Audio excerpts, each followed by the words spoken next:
How good are you at spotting a fake ID? Probably not as good as you think. Bogus IDs are more sophisticated than ever. Even experienced bouncers have trouble telling fakes from real IDs. Selling cannabis to minors can result in huge fines and can even cost dispensaries their license. That's why Veriscan, by IDscan.net, protects their dispensary partners by performing more than 75 algorithmic checks on each ID's barcode.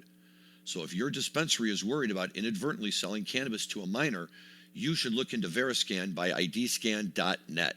They're offering listeners of this podcast free white glove setup. So just go to IDscan.net to join the over 1,000 North American dispensaries and 9 of the 10 largest MSOs who are confidently bringing plant medicine to legal-aged consumers.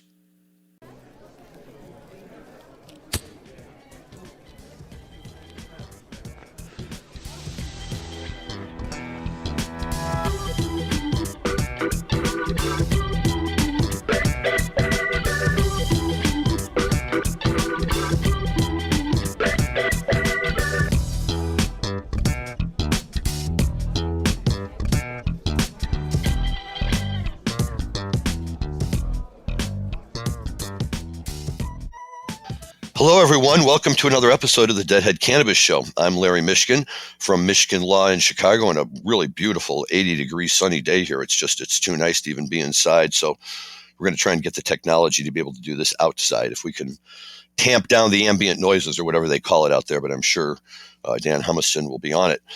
Great show today, gang. The dates fall perfectly. We are going back to April 16th and 17th, 1983. Spring tour, Grateful Dead, making their way through upstate New York and then eventually swinging down to Brendan Byrne Arena in East Rutherford.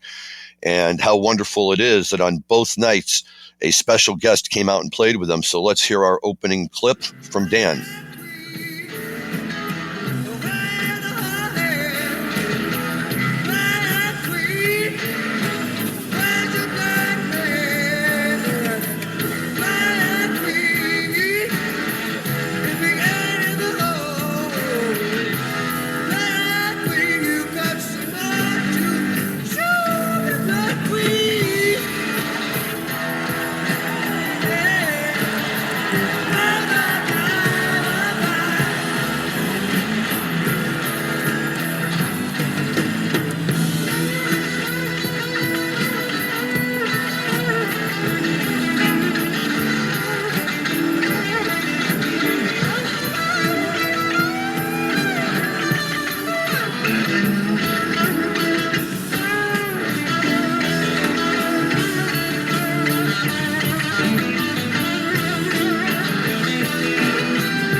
So, those of you keeping score at home, we are joined on that, are joined on that musical clip by Stephen Stills of Crosby, Nash, CSNY, Crosby, Stills, Nash, and Young. Sorry about that. That's Stephen Stills. And he just happens to wander out on stage with them on April 16th, 1983. The boys coming out of the space, and the next thing you know, the sophisticated ear is hearing the opening strains of Black Queen, a Stephen Stills number off of his self-titled album that came out in 1970. A very, very well-received album. Did very well for him. I think really helped establish him as Crosby, Stills, Nash, and Young joining them at that time. Were beginning to make a name for themselves at their performance at Woodstock and really spreading out from that. And Stills is a force to be reckoned with. He's a great player. He's a great jammer. He plays a lot of good guitar. And it's just a lot of fun to have him play with the Grateful Dead. And how nice if it's one of the nights when you're there and all of a sudden, out of nowhere, here comes Stephen Stills. So, yeah, very, very exciting for the fans who were there and who really got to see him. And that he came out and he played this song, Black Queen, which is, like I say, if you're a fan of Stephen Stills, you're a fan of that song. But something that I didn't know but now do and can share with you is that this was neither the first time that Stephen Stills played on stage with the Grateful Dead, nor the first time that he played Black Queen with the Grateful Dead. And in fact, the first for both of those was back in 1969, December 10th to be exact, at the Thelma Theater in Los Angeles. And this is 2 days before the December 12th show, which is the subject of Dave's Picks number 10, a very hot time for the boys. Again, kind of rotating out of Primal Dead and into the Americana Dead that we've talked about. But they really crank. And on December 10th, Stephen Stills walks out on stage, plays Good Morning Little Schoolgirl with them, Morning Dew, and then Black Queen. And at that point, his album had not even been released yet. So it was just fans of Stills, and who were sophisticated enough to know that that's him, that's his tune. And maybe it had already gotten a little bit of airplay back then, I'm not sure. But that's a great version of it too.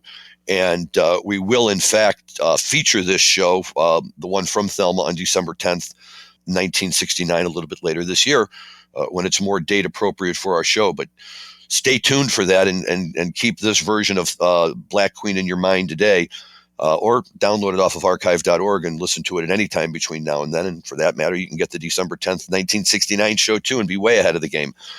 But we will play that because that was another great show that we don't have time to talk about any more in depth today, other than to tease with the fact that the word on the street was he had a little trouble keeping up with Jerry on Morning Dew, who was not playing the Bonnie Dobson version, but the now ever becoming famous Jerry Garcia version. But Steve Stills is a good sport, and he hung out and really tried to do it. So going back to April 16th, 1983, so out of the space, they go into Black Queen with Stephen Stills. But this is not a one-off for him, not at all. And in fact, as we roll right into our next clip here, Iko Iko, which is a song we feature all the time because why not? It's a great, fun song. Nobody's ever heard an Iko they didn't like. And when we hear Iko Iko, you hear every version under the sun, with meaning for the lyrics that go in between the hey now chorus parts, different styles, different whatever. And Jerry's kind of done a few of them. His spot dog says, your spot dog sitting by the bayou.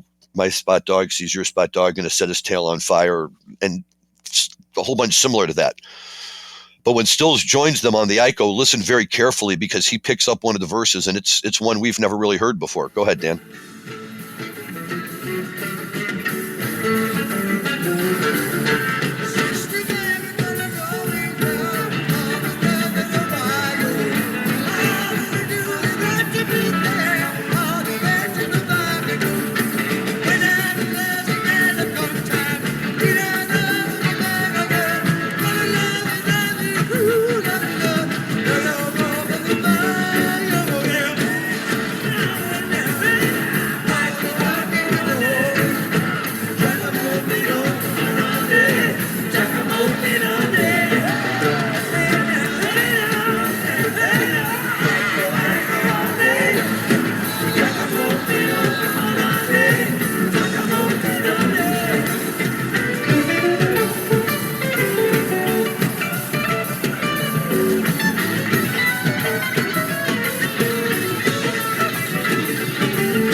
No, friends, this is not the Iko Iko that we heard in the early 1990s.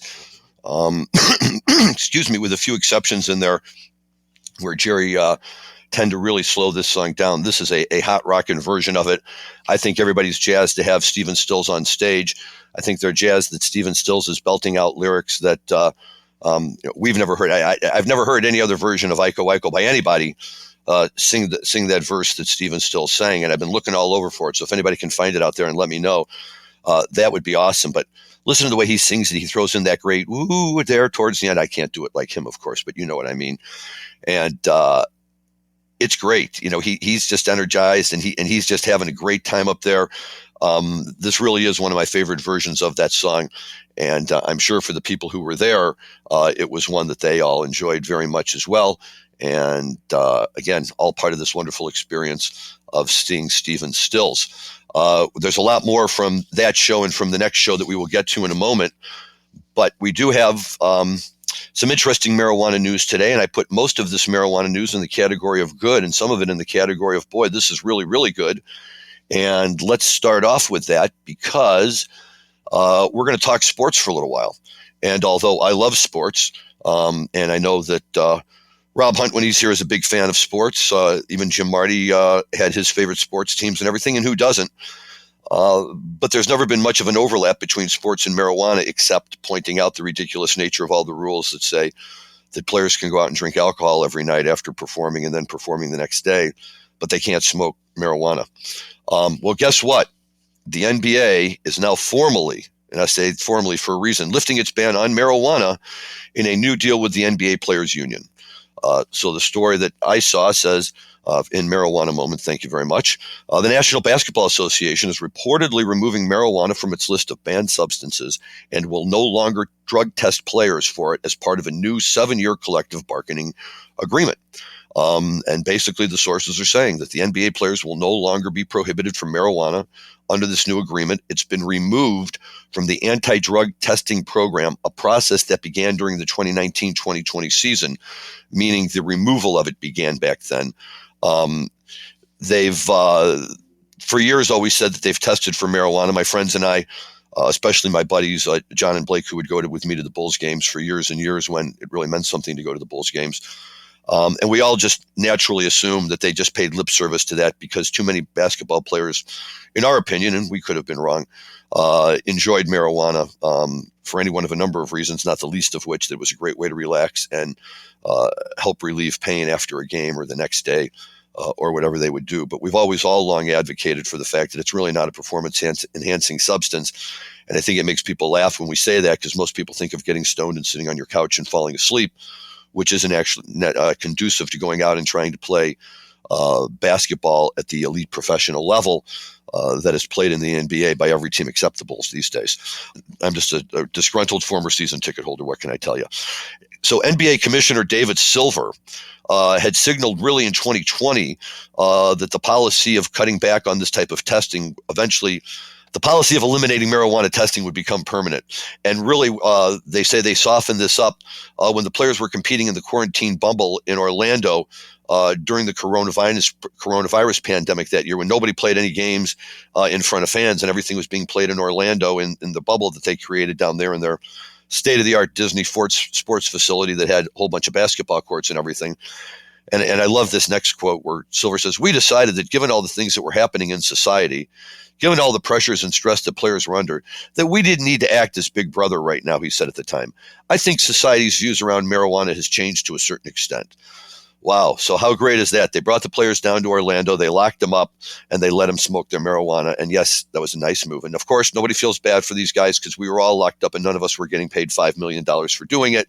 But nevertheless, to think that he was giving them something that they didn't already have and were probably not already going to use is silly. But, that's okay. If the NBA is getting on board, then they're entitled to take whatever position they want to take. And, if the ultimate message is that you can smoke marijuana and still be like Mike, then even better. But what's really happening here, I think that's even more important, is that what happens here in the NBA is just really the latest step in a much larger national discussion about cannabis testing policies for athletes as it continues, to kind of unfold at this point. We all know this when we saw the U.S. runner Sha'Carri Richardson was prohibited from participating with the U.S. Olympic team in the Olympics because of a positive THC test. At the time, she said that she felt blessed and proud if the attention her case raised would affect a policy change for other athletes. And even the White House and President Joe Biden himself weighed in on the case, suggesting there's a question about whether the marijuana ban should remain the rules. And, I think that's just Biden. And we've all talked about his anti-marijuana bias, trying to be a statesman and kind of walk the middle line. Interestingly, the World Anti-Doping Agency decided last year to keep marijuana on the list of banned substances for international athletes following a scientific review and determination that cannabis, now listen to this, talk about chutzpah, violates the spirit of the sport. What? Wait a minute. They needed a scientific review to tell them that it violated the spirit of the sport. They needed the scientific review to tell them that nobody was getting any kind of athletic advantage, a competitive advantage over their fellow athletes, and that it probably was helping them. But the World Anti-Doping Agency, they were concerned about what it would mean for them. So in their interpretation of what the spirit of sports is, they stepped in and they blocked something which any reasonable test would show shouldn't be blocked any more than allowing athletes to drink alcohol before or after events, or we don't stop them from doing that. Why not? Okay, really, this is just the good part about all of this is that this is a good story and the NBA is doing the right thing. The bad part about this, and ultimately the good part about that, is it's shining a spotlight on all of these different organizations, that are really just in it for themselves and the money that they can generate by pretending that they're really in it for the purity and the good of the sport, in my opinion, of course. And I think that, we've seen this in a lot of instances where money rules the day. And I'm not going to get into that because I don't want to make controversy out of sports. But let's just say that I'm sure there were a lot of people that John Ram, a PGA guy, won the Masters tournament instead of Brooks Koepka, who was an LIV guy.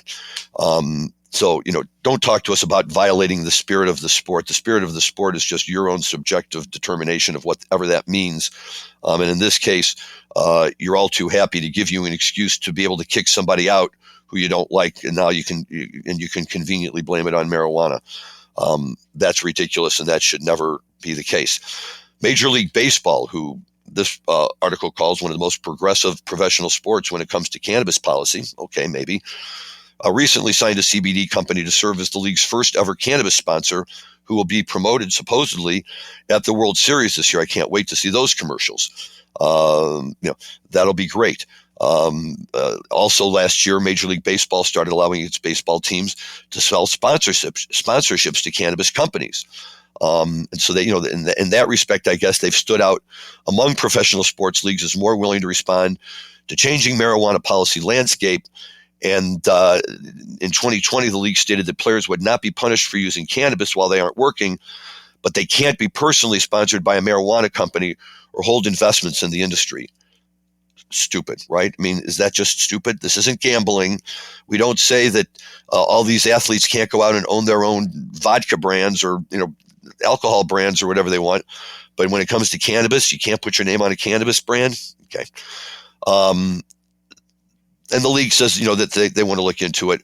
But they're not the only ones. The UFC announced in 2021 that they would no longer be punishing their fighters for positive marijuana tests. Student athletes that are part of the NCAA may possibly no longer automatically lose their eligibility to play following a positive marijuana test by rules that are that have been recommended and are under consideration. The NFL's drug testing policy has already changed demonstrably in 2020 as part of their new collective bargaining agreement, such that NFL players no longer face the possibility of being suspended for games over positive tests for any drug, not just marijuana. Under that new agreement, the threshold for what constitutes a positive THC test was also increased under the deal, right? Meaning that if we're going to let them smoke but ultimately draw some sort of a limit, the limit has to be reasonable. It can't just be any. It's got to be something more. So in reality, we'll see how that plays out. And then, of course, talking about sports and cannabis, we have Brittany Griner's story, which I think serves as a model for everyone here, right? And the simple answer is don't take marijuana to Russia. I'm not criticizing Brittany personally in that regard, but I think, for anyone to take marijuana in and out of Russia is just a dicey proposition. And anytime you're dealing with a country that has no real, what we in the West would look at and call, any kind of rule of law at all. And again, having the marijuana only creates a pretext for them to pull you over to create the international incident that they sought to create. So again, no slam on Brittany Griner. Couldn't be happier that she got out. Have no problem with the deal that they made to release her. And I hope she returns to the WNBA and becomes a dominating superstar there. But I think that it's a lesson that everyone out there should pay very close attention to and learn from it. And if people can learn from it, then there's always a positive spin that comes out of that. But going back to the happy sports news, we just talked about this other story about the NBA touting the Major League Baseball as partnering with CBD companies. Well, lo and behold, the Chicago Cubs, the team all of us St. Louis Cardinals love to hate, meaning that we do love the Cubs and all the Cubs fans out there, but we love beating them even more. And we all took a year off in 2016 after they won the World Series, but now they can no longer pretend that they're the lovable losers, and we'll see how they react like all the other baseball teams when they actually have to win. But I digress on the Cubs. Meanwhile, they have cut a deal with the CBD sparkling beverage brand Mind, MYND, drinks, that the company's products will be marketed in signage at Wrigley Field and promoted through several in-game features. So I can't wait to see that, right? Dunkin' Donuts, they have the Dunkin' donut race, and we always would sit there at the Bulls games between the third and fourth quarter and watch the donuts go around. It would be a donut, a cup of coffee, and a bagel, and whichever one won, if you were holding the right ticket, you could get one of those free the next day. And they had Phil George F., the voice of Chicago racing, doing it for years, and we really loved it. But if they're going to have a similar deal with CBD, I can't imagine when they have a joint, a bong, and a rig, right? And they can all go truck around the track and see who the winner is. But Mind Drinks is a Chicago-based company that promotes overall wellness, which I'm sure is why they're striking a deal with the Cubs. And here's their ad that using their product helps ease the stressors of everyday life, just like a Friday 120 game at Wrigley Field. Yeah, not so much in those years when the Cubs are in the process of losing 100 games and it's September and they're not really drawing anyone on Friday at 120 at Wrigley Field. But I appreciate the sentiment as a baseball fan and someone who enjoys being in Wrigley Field, both to watch the Cardinals and to see Dead and Company. But this is now really, in my opinion, the best part. As part of the partnership, the Cubs have announced they are releasing guided meditation on YouTube, narrated by Cubs radio play-by-play announcer Pat Hughes. Now, let me say this. I love Pat Hughes. I think he's a great voice. He's a great homer for the Cubs, not nearly as shrill and stark as other Cubs announcers have been in the past, but just a solid baseball guy. But I'm sitting here in my mind trying to imagine him, what it sounds like when he's giving the voice over for a meditation that they're all trying to do. And that's just that's one of those things I don't know if I'll ever be able to really get my head around them. But then this article goes back and again talks about all of the other positive things that were going on with marijuana right now, which is really so important, I think. And my first thought when I saw that the NFL players will no longer face the possibility of being suspended from games over positive drug tests, right? Who isn't thinking too late for Ricky Williams, right? I mean, here was a guy who was one of the best running backs of his time and very, very famously and publicly chose marijuana over staying in the NFL and complying with the NFL rule and, in part explaining how important marijuana was to his overall health and his mental health. And a lot of serious football fans really derided him for that. And a lot of us marijuana people, applauded him for it. And while at the same time recognizing the unfairness of not allowing this guy to play simply for using something that is legal or should be legal and was being used by so many other people with no known detrimental effects or anything like that. But now really too late for him in his career. The NFL is finally wising up. And my suspicion is that they privately were wising up for a while too, because I find it hard to believe that there's not a certain number of football players who don't automatically smoke marijuana after games, again, both to relax, to calm themselves down, and to try to find ways to treat the pain they have from nagging injuries or new injuries or whatever kind of injuries they have that don't require them to consume doses of opioids that probably leave them feeling less than 100% once the euphoria of the high that they provide wears down. And just as an aside, last night my wife and I hit the final episode finally of Dope Sick, which is the story of OxyContin and the Sackler family. And even though it does focus on the Sackler family and OxyContin, I think it makes a great story overall for the dangers and the risks of opioids and why trying to keep players off of opioids should be prioritized over worrying about whether they're smoking marijuana. And instead of having a needle in the locker room to shoot them up with, how about making sure they have access to medical marijuana after games so they can better relax and they can better allow their bodies to heal and not have as much pain in their system. Look, hats off to the NFL if it's going to really move in this direction, if it's going to really let players do this. I think it'll be all for the best. And otherwise, within a year or two, I imagine we'll have data that will tell us. And I'm going to be optimistic and assume that's going to be positive data that we're going to want to see. Even Snoop Dogg, the marijuana icon, is involved in this discussion, arguing that sports leagues need to stop testing players for marijuana and allow them to use as an alternative to prescription opioids, which is what I just said, or maybe he said it first. So when I said it, we could say that's what Snoop just said. I'm not going to deem myself more relevant or important than him when it comes to that kind of stuff. But, that's the kind of thinking that we're talking about here. And Snoop and Martha Stewart, lovely couple that they are, he's certainly adopted a much larger place, I think, in the ongoing discussion in this country about all things, and certainly about marijuana. And, it's positive to hear him speak up. He's a big sports fan. I know he's a big USC fan. I think that's great when these guys, who are have invested themselves both personally and professionally in maintaining a marijuana ID, and either because you really live that life or because you want to portray that image. In Snoop's case, I don't think anyone, and certainly not I, are doubting his bona fides in that regard. But Snoop brings his own perspective, and I love Snoop's perspective, and I like to think that a lot of that perspective has been shaped or framed by marijuana, or maybe those are the thinkings of the types of people that are more comfortable with marijuana. I don't want to overthink it either. But either way, Snoop and marijuana, it's a good thing. His thoughts are a good thing. And I'm glad that he's involved in this discussion as a guy who everybody knows, and hopefully more and more people respect and are willing to listen to what he has to say. We're going to pop back to our music here for a minute and set the rest of the marijuana stories off to the side.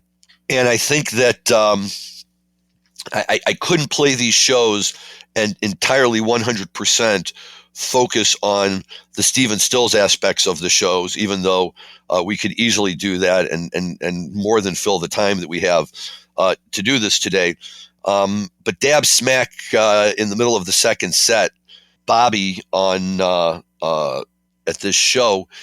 So they play Come Out of Space, they play Black Queen, they play Ico, and then from Ico they transition into the other one.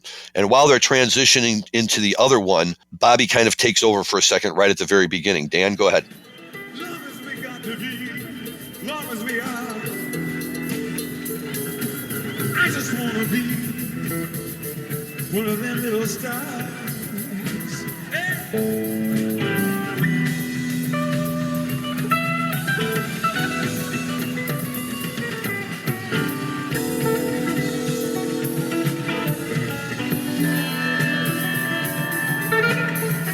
One of them little stars that'll be just fine. All you gotta do is hang up there and shine. Hang up there and shine. Hang up there and shine. Hang up there and shine. Hang up there and shine. Hang up there and shine.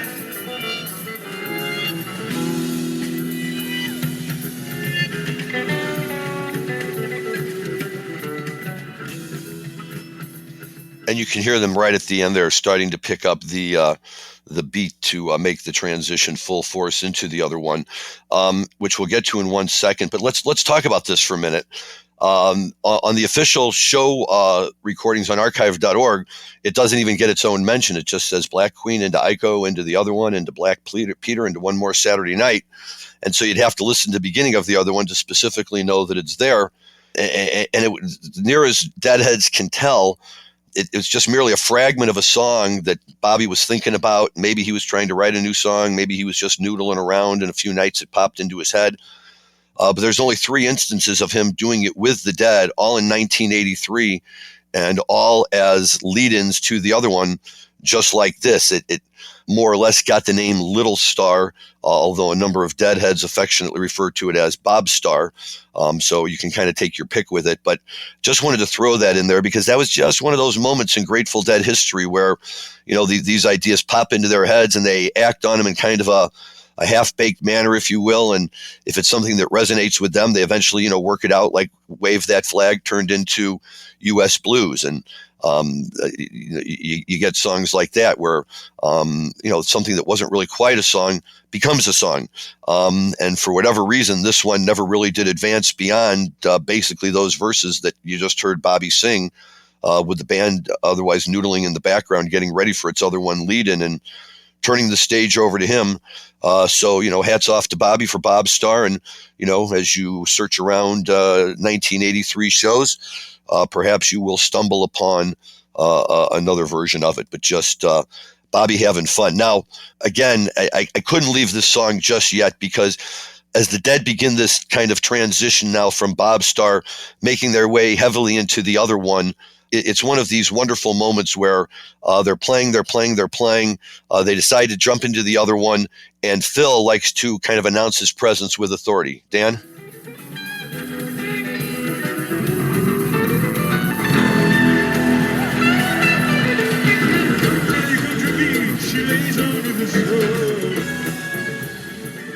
No, not a full clip. I just had to play that Phil bass bomb for the ages. There, as they're jamming. They're setting up the song. Phil would do that a lot back in the early days, and do it a little bit more, in the modern times. But it doesn't always come out as sound like that. That's just the bellowing bass, and when you're in the audience, you can literally feel the shockwave come through the air, as it makes its way out into the crowd. And Phil, don't forget, we talked about last week. I mean, this was a guy who joined the band and had never played bass before, but he was such a talented musician. He picked it up in no time. And not only did he pick it up, he mastered it. He innovated the 6-string bass and all sorts of things. And, when he wants to let people know he's there by God, he does it. And those are special moments. So quite frankly, I was ready to move on. But Dan, our engineer, now a Deadhead, not necessarily by choice, but certainly by necessity, working with us for so long, he would not let me drop the song with one of the better Phil bass bombs until you heard it. So thanks to Dan for that. Love the fact that he's getting into the music with us, and that's really good stuff. We have a lot of fun with that.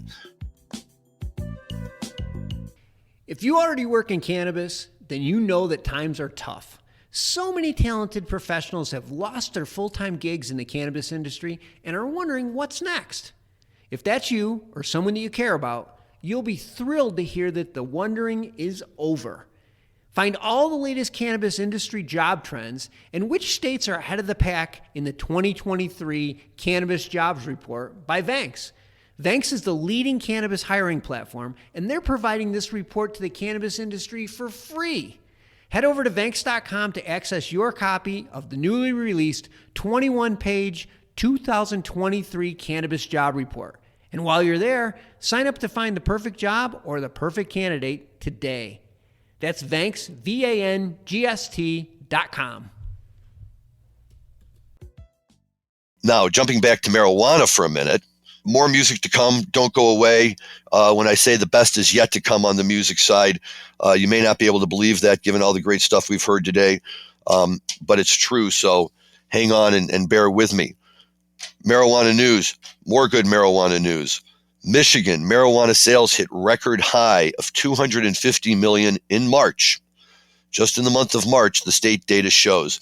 This is a record high for the state of Michigan, according to the state regulators. Apparently, the lion's share of those sales came from the adult use market, which saw almost 240 million worth of marijuana products sold last month. Medical marijuana purchases recorded 9.8 million during the same time span, which was reported again in our marijuana moment and first reported by New Cannabis Ventures. So credit to all of them.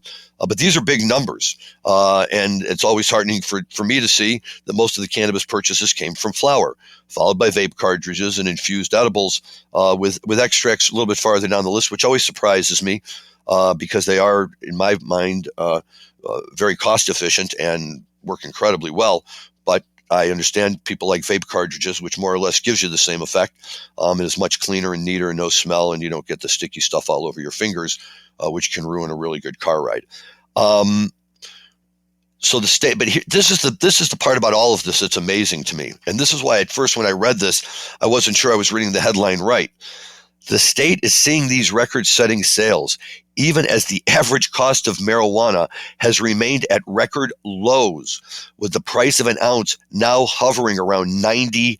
$90. Now, even just a few months ago in Michigan, the cost of an ounce was double that. It was $180. $90 for the price of an ounce of marijuana. In Illinois, people are paying $80 for an eighth of marijuana. To be able to buy an ounce for $90, and they're still setting records. Now, cynical people will argue that's because a lot of people are driving over from Illinois and other states and stocking up on cheap marijuana and bringing it back to Illinois and turning around and selling it for a profit on what we call the gray market. Started with a legal source and then gets diverted to a potential illegal source. But either way, whatever the point, my takeaway from this is that a state like Illinois should take notice of this, and why not go for hitting record sales? And I think it's pretty obvious here. If the prices are lowered and consumers are given a choice of quality products at reasonable prices, they will turn out in much larger numbers. Although I didn't pull the article today, I saw Missouri just had its second record-breaking month, and Illinois is at least almost double the population of Missouri, with more, urban residential square footage and area where marijuana sales would be very popular and where they should be very popular. But when we can't control our prices in this state, and Missouri is doing a darn good job in theirs, guess what, folks? All of a sudden, all that money from Missouri residents flooding into Illinois is now going exactly the opposite direction. And people from Illinois are now driving over to Missouri and paying a lot less than they have to pay in their own home state, which makes a lot of sense. Why wouldn't you? And look what's happening in Michigan. So this is a good thing, and it's great to see that they're passing this. The next thing they want to focus on in Michigan, and good luck with them on that, is they also want to try and work on passing safe cannabis banking reform. The Attorney General of Michigan cited the number of break-ins at marijuana dispensaries in the state over the last year or so when they've been measuring.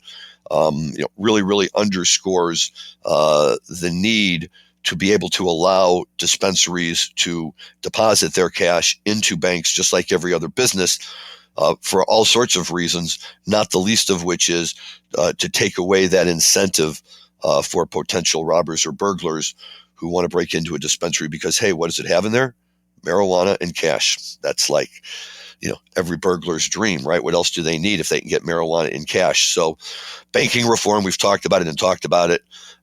We are hoping that it will bounce back strong, and we will continue to follow it. But more good news, Michigan regulators announced that they were also issuing another round of grants to support research into the therapeutic benefits of marijuana for military veterans, using tax dollars the state generated from adult use cannabis sales. So that's two good things, right? That's a great use of these dollars, and it's a great source of these dollars. And if the state's going to tax on top of what's already being charged, or try to tax at a higher rate, at least do something good with the money. And if you can do something that ties back into the cannabis world, and that you're using it for positive purposes like that, and who better than military veterans to be on the receiving end of those benefits? That's a great thing, and very, very happy to see that Michigan is doing it. But Michigan is not the only state here. Connecticut saw a record $22 million in combined recreational and medical marijuana sales in March, in data that they just released. We just said Missouri cannabis sales reached a record $126 million in March, which is, again, blowing Illinois' numbers out of the water. The governor of New Mexico recently noted on the one-year anniversary of the state's adult use market that it made more than $300 million in sales since last April, as well as thousands of jobs to the cannabis industry. Now, $300 million, may not sound as much, for a state like Michigan that's making $250 million in 1 month. But, think about the population of New Mexico. And more important than that, think about the layout of the state. There are not a lot of population centers in that state. So for them, $300 million is a wonderful number. Arizona, their year-end total for 2022 adult use cannabis sales reached $1.4 billion. Massachusetts, the state's recreational market, officially exceeded $4 billion in total sales in January of this year from the time it launched in 2018. So in 5 years, $4 billion in sales. And Wisconsin wants to get on board because, just like what used to happen with Illinois and Missouri, they see that Wisconsin residents who don't have a regulated marijuana market in their state are going across the border to Illinois and spending more than $121 million on marijuana here. So don't be surprised if Wisconsin pulls its head out of its backside on most of its politics these days and doesn't try to institute something like this. And every state should. Right? I mean, yes, it's great if residents from Wisconsin want to drive here, but the fact of the matter is they shouldn't have to. And there's no reason for every state not to have some source of adult use and medical marijuana available for the people in those states that want to have them. And, if this is the kind of thing that it takes to make it happen, well, then good. Competition is a good thing in that regard. Nobody's ever said no to making more money, and they shouldn't here. Now, I want to move to the international market for a minute. One of the things that Bob Hoban and I talked about last week was the growth of recreational cannabis throughout the rest of the world. And one area that I know that everybody's been focused on, and we talked about it last week, was Germany. And Germany kind of intending to be the first and the example for the rest of Western Europe and for the European Union on how a legal cannabis market can be operated in a European country. And everybody's been watching Germany for a while, very excited about the rollout. Germany is very, very liberal on these. You may recall a story that Jim Marty and I did a few years back, where one of the things that Germany did was they started printing the tickets for their local public transportation on paper, the back of which had CBD.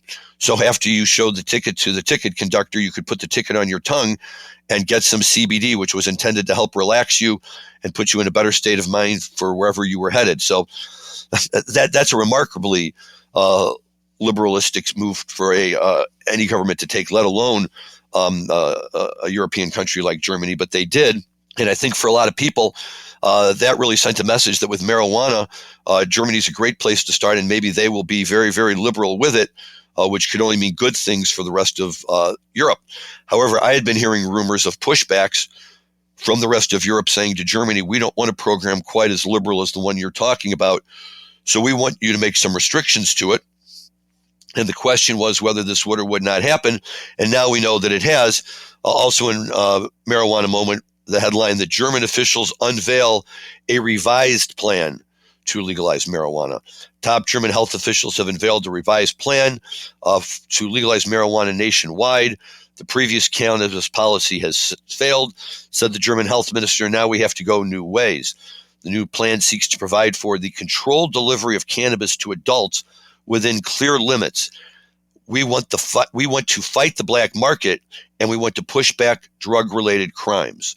The federal minister of food and agriculture for Germany said that the use of cannabis is a social reality. So right there, this is good. We're noting from higher ups in the German government that they've tried to handle cannabis, it failed, and that recognizing that cannabis is part of their social reality, so they can no longer ignore it. They can no longer just try to jail people over it. They have to come up with some kind of a plan.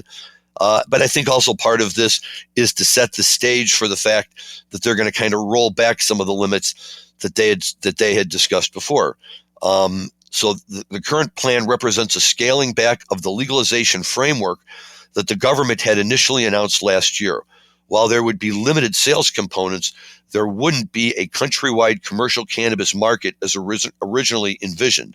Instead, the government is looking to allow adults to possess up to 25 grams of marijuana and grow up to 3 flowering plants for personal use, while permitting nonprofit cannabis clubs with a maximum of 500 members, where growers could distribute products similar to those in Spain and in Malta. Now, one important thing to note there is that on-site consumption would not be allowed at these clubs, but the clubs could, in addition to providing marijuana, could also provide up to 7 seeds or 5 cuttings or clones per month to each member to be used in their home cultivation, which is a good thing. Theoretically, it can be done here, but it's hard to, sometimes can be very hard to find access to seeds or to clippings for people who want to grow their own at home. Adults over the age of 21 years would see a purchase limit of 50 grams a month via the clubs, and sales to adults between 18 and 21 would be limited to a total of 30 grams within a month. But even that's significant. Here, the market is now going to be open to 18 years of age and older. In the United States, it's 21 years of age or older. There, they're going to be able to buy up to 30 grams. In most states, the adult use maximum is 28 grams, just a full ounce. So they're even getting a little more there. But people over 21 years of age can go in and purchase gram. Now, it is 50 grams a month, but that's still significant. That's just a little bit shy of 2 full ounces a month. And I think that that's a great amount to be able to do. Not that people necessarily need that amount, but on the other hand, to slap a limit of 1 ounce. So if you want to go in, you want to buy some flour, you want to buy some extracts, you want to buy some other stuff, all the things where they total up the grams of THC that are involved, you can start to hit limits very fast. Without buying any one or two things in bulk or mass quantity. So, but look, again, I think that these limit numbers seem fairly reasonable. And certainly if this is what they consider to be their rollback position, although I'm not a German citizen and nobody asked me, they do seem reasonable and livable to me. Now, ultimately, there's going to be a limit on THC content. Those specifics are to be clarified later. And there is going to be a ban on advertising for the associations or for cannabis in general. So, baby steps, I think, is the key here.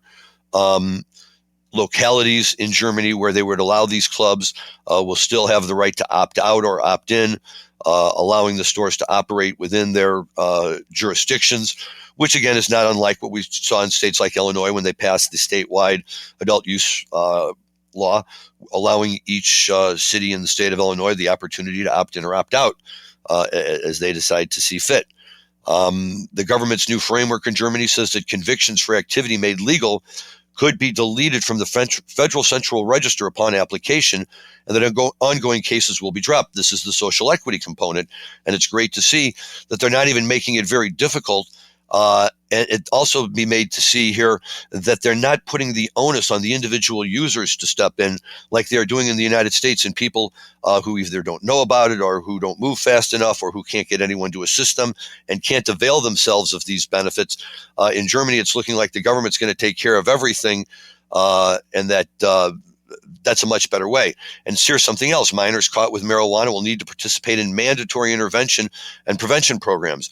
Much better than finding them and dragging them and their parents into court and then making them go to drug school, which is nothing more than sitting around in a room for an hour listening to somebody up front talk about all the days when they used to do bong hits out of clown bongs and stuff like that. So it's just really a way for the municipalities to charge and make money. But if you're going to really do something like this and say that if we catch minors, that they're going to have to be in mandatory intervention and prevention programs, and if they're legitimate programs, good. That's a great thing. And that's something that should be. In Germany, there'll still be a ban on import and export of recreational cannabis, although the government said it's continuing its efforts, particularly through the missions abroad, to promote its approaches to its European partners, and is also examining how European Union states can press to make relevant international laws more flexible and developed. So we're going to keep an eye on Germany as well. And all in all, it doesn't sound like the rollbacks are quite as bad as everyone might have imagined. And if that's the way they need to do it to get it started over there, that's a good thing. And if it catches on there, it can move to a few other European countries. And then, we can really get to a point where people can begin to travel anywhere in the world. No need for you to worry or, stress out about trying to sneak your own marijuana with you. If you're going to a place where upon arrival, you can go find stores that will sell you exactly what you want and save you the hassle and the risk of trying to travel with it. So let's see if that doesn't work for more countries. And thanks to Germany for being the test case in Europe right now. Amsterdam doesn't really count because their law is really just designed to allow these clubs to exist, but it doesn't really allow for the use of marijuana outside of the clubs. So Germany is really taking it past that point. I'd be curious to see if Germany becomes a new destination site for every 18 to 21-year-old student who travels from the United States to Europe during their college career for one reason or another, and all make their way to Amsterdam and all wind up there much longer than they thought they would. But there's a good reason too. It's a lot of fun. So, you got to do what you got to do. Back to the Grateful Dead, back to Stephen Stills. So the music that we heard up to this point has all been from the first night, April 16th. So, it's typically the case, you can imagine, right? You've got a night, I'm sure Brendan Byrne was sold out. It was always sold out, but there's sold out and then there's sold out, right? Sold out means the tickets are gone. Sold out means that the tickets are gone and there's another 10,000 people still trying to get in. So what happens the first night, Stephen Stills plays, so everybody automatically assumes he's going to be there the second night. Big push for tickets the next night, and the boys absolutely deliver. I would highly recommend listening to both of these shows in full, and if time permitted, I could go through both of the shows and highlight all the non-Stephen Stills stuff and just how great all of it is, and they're just playing at a wonderful place right now at a great level. Brent is fully integrated into the band. Jerry's got energy and he's jamming. Bobby is playing well. The drummers are sharp. Phil's doing his thing with his bass bombs, and it's a great time. And on this night with Stephen Stills on stage, and knowing that they were playing songs off of his album the night before, Deadheads could keep their fingers crossed, and they were ultimately rewarded. Dan?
Great song. Great to hear the Grateful Dead play it. You can tell from the singing they were all having a really fun time up there. Rumor has it that they'd all been sharing a big bottle of tequila before the show. But, who knows? Either way, Stills' his voice, really, getting out there again, and just doing it in a way that suggests this isn't a really polished type of performance like he does with Crosby, Stills, Nash, and Young when he's around. And I love these guys, by the way. I think that their harmonies are amazing and their songs are spectacular and help define the era in which they were all written. But this is just another style of playing. And this song also was from Stephen Stills' album that came out in 1970. In fact, it's the very first song on the album. And what's amazing about this album is just checking out some of the performers. On the musical side, Hendrix played on there, Eric Clapton, Booker T. Jones, and Ringo Starr among some of the musicians who sat in. And he got backing vocals on this album from Rita Coolidge, who apparently Stills was romantically involved with back in 1970. Also, singing partners David Crosby and Graham Nash joined him, Priscilla Jones, John Sebastian, Cass Elliot, Mama Cass of the Mamas and the Papas, and others. The album peaked at number 3 on the Billboard Top Pop Album Chart the week of January 2nd, 1971. It was on the charts for 39 weeks. This was Stills' biggest solo hit single. It peaked at number 14 on the Billboard Hot 100 on December 19th, 1970, one day after my brother was born. I wonder if there's a connection to that. Either way, great song, and how wonderful for Stills and the Dead to pull that out and make everyone who came that second night holding their breath and hoping that magic would strike twice. And on this night it did, and they were treated to that. But that wasn't Stills' only performance with the boys that night either, and they break into a really hot Not Fade Away, and Stephen Stills is right there with them. So let's listen to this one too, Dan.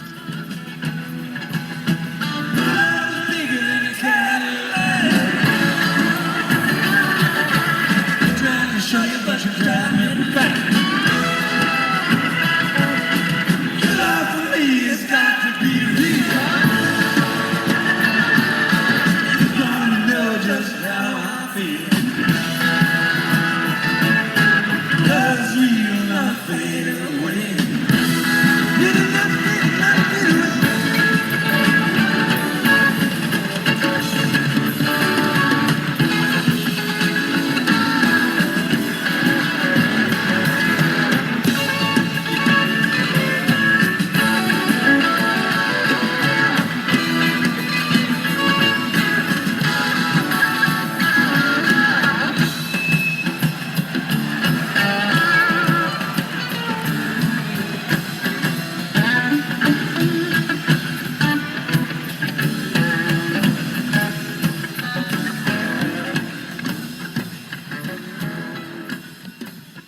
Not Fade Away, one of their all-time favorites. It's such a great jamming vehicle. Some people might think it was overplayed a little bit, but any song that they were playing way back in the beginning and still playing all the way to the end, they can play it any damn way they want. And it is a great tune for a guy like Stills to be able to come out and just pick up a guitar and jam with them. And he had a great time. In fact, here's a great Mickey Hart quote reminiscing on those two evenings when Stills joined them. Mickey says, "When Stephen Stills played with us at Brendan Byrne in April 1983, he was really moved. He understood the power, and after the gig, he said to me," and this is a great compliment from Stills, "This is the greatest garage band in the world." He loved the looseness, the spirit. He doesn't get to play with a band that cooks like this. In his band, they're playing his parts. Here, he turns around, and these fire-breathing animals are back there doing the do on his head. And, leave it to Mickey to sum it up probably about as well as it could. But that's the perfect descriptor. They are playing these tunes like a garage band, right? They're playing them because the joy of the music, the love of the music, this is what they love to do.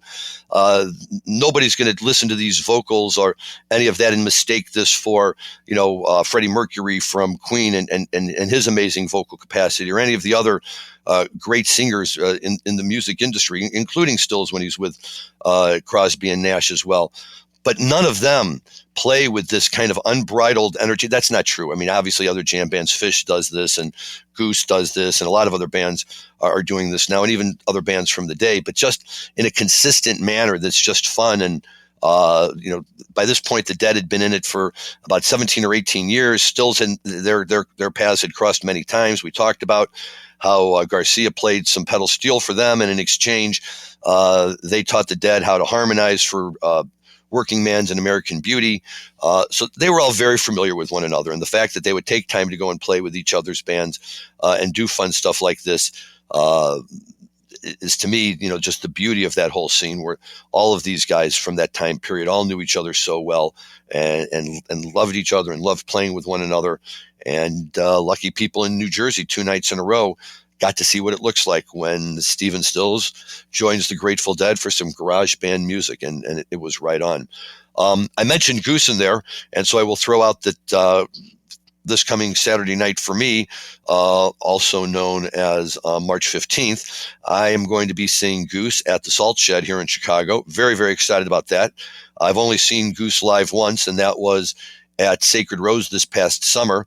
And while I thought it was a great musical performance, it was way too short for my liking. So this will be my first full Goose show. Very excited, going with my wife, going with my good friends John and Marnie.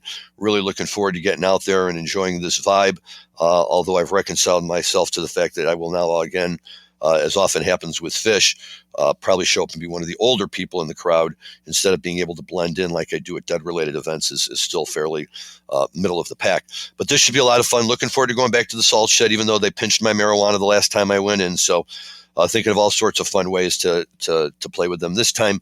But either way, we'll report next time. I'm sure we will have a good Goose show that will be helped out by whatever pleasant marijuana can be brought in or is around. And of course, for these types of shows, isn't that the whole point? And hopefully the folks at the Salt Shed have learned that lesson. Right. Larry Mishkin is teaching the Salt Shed what to do, of course. But nevertheless, again, if you're going to book a band like Goose, be prepared for it, because these are the types of fans that you're bringing in. And if it is, then just be happy about it. So, in fact, Stephen Stills said, love the ones you're with, guys. Come on, man. You're bringing these folks in. Just go ahead and enjoy them. They're enjoying you, and everybody can have a good time. Running out of time, and hard to believe that we've already been going at this for an hour. It's fun talking about sports and marijuana, fun talking about other good things that are going on in the industry, and for those of us out there that love it so much. We will be back again next week, and next week we have with us Stu Sallow, otherwise known as the Deadhead Cyclist, who wrote the Deadhead Cyclist book. What Stu does is he has 52 chapters. He picks a show, one for each week, a show that was played in the week on the calendar. And from that show, he picks a song. And from that song, he picks a line of lyrics. And then he spends the rest of the chapter kind of taking apart the lyrics and talking about them. And we'll have to wait and see what lyrics Stu has for us next week. But please join in and listen. He's a lot of fun. He's got great spirit and really good enthusiasm when it comes to the Grateful Dead. So we're very happy that we will have him here again. I'll give a report on my Goose Show. We will, as always, have more wonderful Grateful Dead music for you to listen to. And we're going to send you out. We're going to go back to April 16th, the encore that night. And again, this is just part of the fun of having all these guys together on the stage, right? And sometimes they all know what they're doing. Sometimes they don't. Sometimes they've planned, but they're having such a good time they stick around. And you'll hear Bobby with his little announcement about the need to go with a song that everybody knows. But either way, it's another hot rock and jam take that still just adds an extra layer to and sent everybody packing out of Brendan Byrne Arena with a big smile on their face. So enjoy it. Have a great week and enjoy your cannabis responsibly. Thanks for listening. Speaking of indulgence, we're going to do one that all of us knows.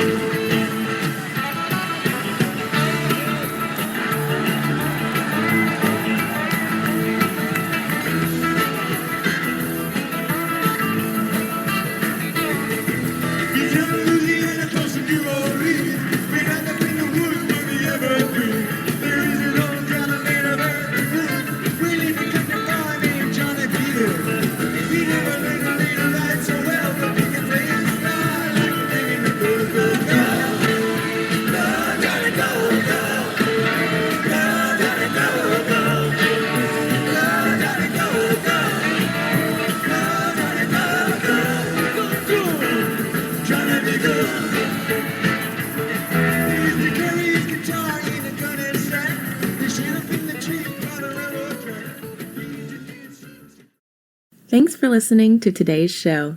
To check out more great cannabis podcasts, go to PodConx.com. Here's a preview of one of our other shows. Are you looking for the next great cannabis business to invest in? Then you need to check out the MJ Bulls podcast. Hi, I'm Dan Humiston. Join me each week as I speak to both cannabis entrepreneurs who are raising capital and cannabis investors who are investing capital. Our 10-minute episodes are perfect for the busy investor. Start listening to the MJ Bulls podcast today, wherever you listen to podcasts, and who knows, maybe you'll discover the next cannabis unicorn.